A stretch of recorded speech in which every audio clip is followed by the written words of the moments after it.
Welcome to Sanatan channel. నేను మీ రాజు. మన సనాతన్ ఛానల్ను చూస్తున్న ప్రేక్షకులు ముందుగా మన సనాతన్ ఛానల్ను సబ్స్క్రైబ్ చేసుకోండి. అలాగే పక్కనే ఉన్న బెల్ సింబల్ను యాక్టివేట్ చేసుకోండి. పక్కనే ఉన్న గంట సింబల్ను గట్టిగా కొట్టడం ద్వారా నేను చేస్తున్న లేటెస్ట్ వీడియోలు మీకు అప్డేట్ నోటిఫికేషన్ లాగా వస్తూ ఉంటాయి. ఈరోజు మీకు నేను చెప్పాలనుకున్న విషయము, మన భారతదేశానికి ఒక జాతీయ గీతము అంటే నేషనల్ యాంథమ్, అలాగే జాతీయ గేయము అంటే నేషనల్ సాంగ్ అనే రెండు ఉన్నాయన్న విషయము మనలో చాలామందికి తెలియదు. మన జాతీయ గీతాన్ని జనగణమనను ఎవరు రచించారు, అందులో ఉన్న అర్థము ఏమిటి, అలాగే జాతీయ గేయము వందే మాతరాన్ని ఎవరు రచించారు, అందులో ఉన్న భావం ఏమిటి అన్న విషయాన్ని ఈ వీడియోలో మీకు పూర్తిగా చెప్తున్నాను. ఈ వీడియో పూర్తిగా చూడండి. పూర్తిగా చూస్తేనే మీకు అర్థమవుతుంది.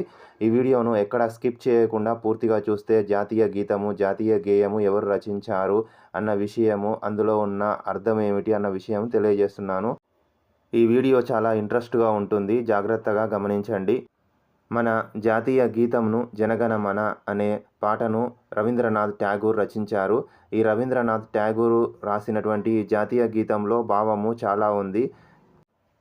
ఇక్కడ మీరు చూస్తున్న విధంగా జనగణమన పాటలో ఉన్నటువంటి అర్థం ఏమిటి అన్న విషయాన్ని రవీంద్రనాథ్ ఠాగూర్ ఆ పాటలో భారతదేశం మొత్తము వివరణను ఈ జనగణమన పాటలో వివరించడం జరిగింది.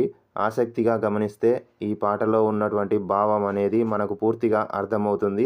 రవీంద్రనాథ్ ఠాగూర్ గారు కలకత్తాలో, బెంగాల్ రాష్ట్రంలోని కలకత్తా నగరంలో జన్మించారు. ఇతను ఒక గొప్ప సాహిత్యకారుడు. ఇతనికి ఆసియా ఖండంలోనే మొదటి నోబెల్ బహుమతి లభించడం జరిగింది. అది మనకు చాలా గర్వకారణము.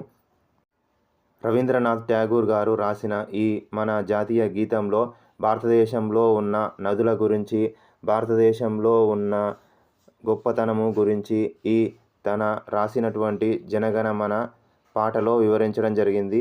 మీరు ఎప్పుడైనా కూడా జనగణమన పాటలో ఉన్న అర్థం ఏమిటి అన్న విషయాన్ని గమనించి ఉంటే నాకు కామెంట్ సెక్షన్లో మీ అభిప్రాయాలను తెలియజేయండి.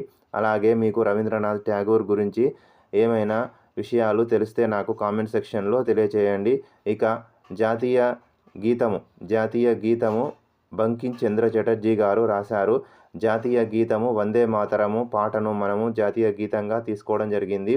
ఈ జాతీయ గీతంలో మనకు ఏ విధంగా భారతదేశము ఉంది, భారతదేశంలో ఏ విధమైనటువంటి వాతావరణము ఉంటుంది, భారతదేశంలో భౌతిక వాతావరణ పరిస్థితులు, భౌగోళిక వాతావరణ పరిస్థితులు, అలాగే భారతదేశంలో ఉన్న వృక్షాలు, సిరి సంపదల గురించి ఏ విధంగా భారతదేశము మనకు ఎంతో ప్రత్యేకమైన అన్న విషయాన్ని బంకిం చంద్ర చటర్జీ గారు తను రాసినటువంటి వందే మాతరం గీతంలో వివరించడం జరిగింది. తను రాసిన వందే మాతర గీతంలో భారతదేశం యొక్క సౌందర్యము, అలాగే భారతదేశంలో ఉన్నటువంటి ప్రకృతి నియమాలు, భారతదేశంలో ఉన్నటువంటి మంచి చెడు విషయాలు అనేది మనకు తను రాసినటువంటి బంకిం చంద్ర చటర్జీ గారు రాసిన వందే మాతర గీతంలో వివరించడం జరిగింది. మీరు ఎప్పుడైనా కూడా స్కూల్లో కానీ, కాలేజీలో కానీ అసెంబ్లీ సమయంలో ఉదయము, సాయంత్రము అసెంబ్లీ సమయంలో జాతీయ గీతము, జాతీయ గేయము, వందే మాతరం పాట,